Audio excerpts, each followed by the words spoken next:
Bonjour. Bonjour. Alors c'est Clicquanou, le journal de Lille.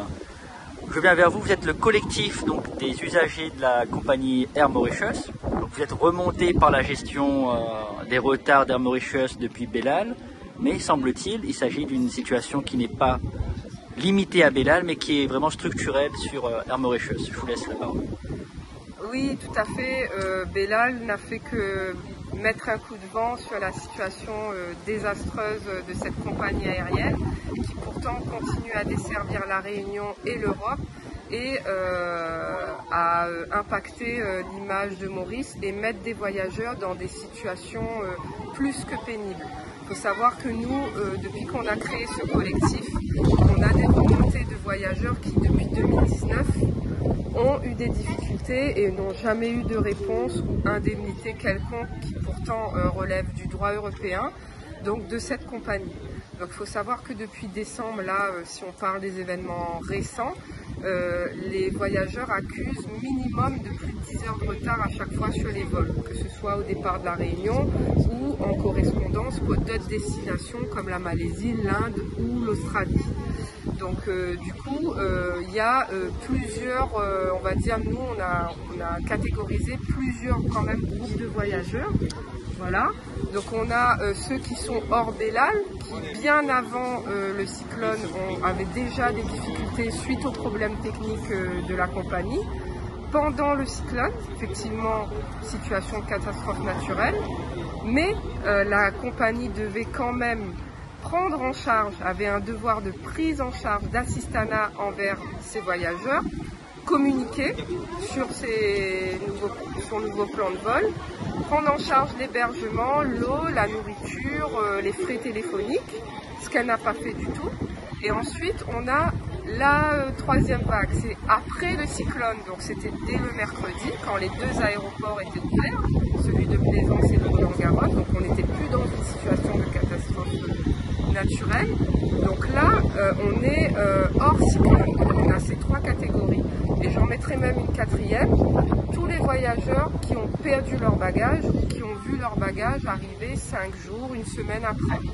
On a encore des voyageurs qui aujourd'hui n'ont toujours pas reçu leur valise. Et on a eu des témoignages, même cette semaine, que la compagnie continue d'accumuler les retards. Donc il y a un vrai problème structurel de cette compagnie aérienne qu'on souhaite dénoncer et on souhaite aussi que la compagnie nous réponde. Il faut savoir qu'aucun voyageur à ce jour n'a eu de réponse formelle et réglementaire de cette compagnie qui ne communique que par voie de communiqué de presse et ça nous les voyageurs on ne l'entend pas.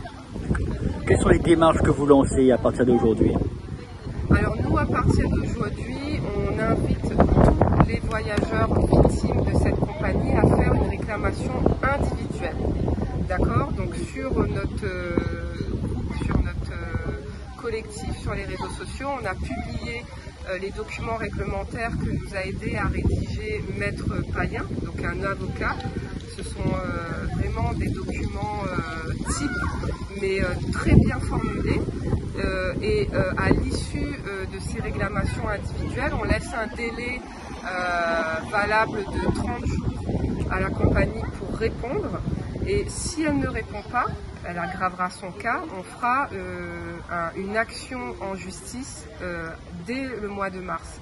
Et je voudrais souligner que ce sont les réclamations individuelles qui vont agrémenter et légitimer l'action collective. On ne peut pas là arriver devant un tribunal sans éléments de preuve, d'autant plus que chaque voyageur a son cas particulier, son dommage particulier.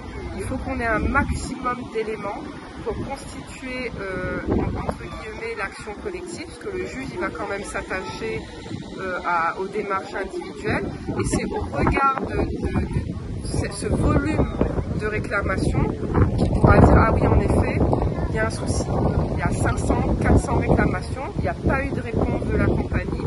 C'est un élément de preuve important pour pouvoir mettre en cause Air Mauritius.